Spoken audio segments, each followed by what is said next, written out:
Hello മക്കേഴ്സ്, Christmas എക്സാമിന് നമുക്ക് ഏറ്റവും ഇമ്പോർട്ടന്റ് ആയിട്ടുള്ള കുറച്ച് ഇക്വേഷൻ നമുക്ക് പഠിച്ചു വെക്കണം. അതിൽ ആദ്യത്തെ ലെൻസ് ഇക്വേഷൻ എന്ന് പറഞ്ഞാൽ 1/f = 1/v - 1/u എന്നാണ്. അത് നമുക്ക് പ്രോബ്ലം ചെയ്യാൻ ഈസിക്ക് നമുക്ക് എങ്ങനെ ഉപയോഗിക്കാം? f = uv/u - v. ഇക്വേഷൻ എന്താണ്?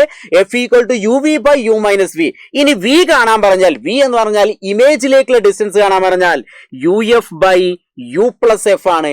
ഇനി u കാണാൻ പറഞ്ഞാൽ, ഒബ്ജക്റ്റിലേക്കുള്ള ഡിസ്റ്റൻസ് കാണാൻ പറഞ്ഞാൽ fv/f - v എന്ന് എഴുതുക. അപ്പൊ ലെൻസ് ഇക്വേഷനിൽ ഈ കാര്യങ്ങൾ ജസ്റ്റ് ഓർത്ത് വെക്കണം, ഇമ്പോർട്ടന്റ് ആണ്. ഇനി അടുത്ത മാഗ്നിഫിക്കേഷൻ, ആവർത്തനം എന്ന് പറഞ്ഞാൽ പ്രതിബിംബത്തിന്റെ ഉയരം ബൈ വസ്തുവിന്റെ ഉയരം എന്നാണ്.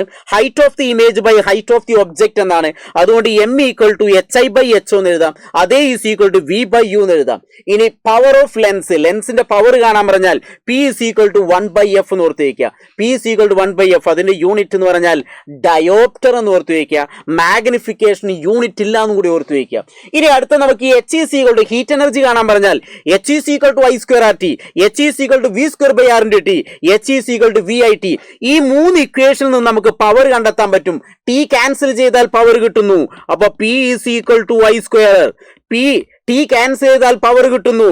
അപ്പോൾ v²/r, t ക്യാൻസൽ ചെയ്താൽ പവർ കിട്ടുന്നു vi.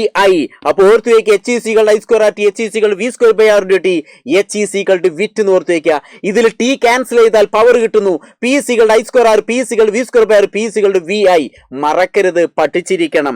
ഇനി അടുത്ത എനർജി കൺസ്യൂംഡ് ഇൻ kWh. നമ്മൾ ഉപയോഗിക്കുന്ന ഊർജ്ജം kWh കണക്കാക്കാൻ പറഞ്ഞാൽ p × t/1000, പവർ × ടൈം ഹവറിലായിരിക്കും എപ്പോഴും ഓർത്ത് വയ്ക്കുക. ഈ ടൈം എപ്പോഴും ഹവറിലായിരിക്കും. അപ്പോൾ p × t/1000 എന്ന് ഓർത്ത് വയ്ക്കുക. അങ്ങനെയെങ്കിൽ ഏറ്റവും അവസാനത്തെ ഒരു ഇക്വേഷൻ എന്ന് പറഞ്ഞാൽ transformer equation, vs/vp = ns/np. Step up transformer ആയാലും സ്റ്റെപ്പ് ഡൗൺ ട്രാൻസ്ഫോമർ ആയാലും ഒറ്റ ഇക്വേഷൻ ആണ്, vs/vp = ns/np. That is equal എന്താണ്? ip/is എന്ന് ഓർത്ത് വയ്ക്കുക. അപ്പോൾ ഇത്രയും ഇക്വേഷൻ ഇമ്പോർട്ടന്റ് ആണ്, അറിഞ്ഞിരിക്കണം, പഠിച്ചിരിക്കണം, സെറ്റ് ആക്കാം.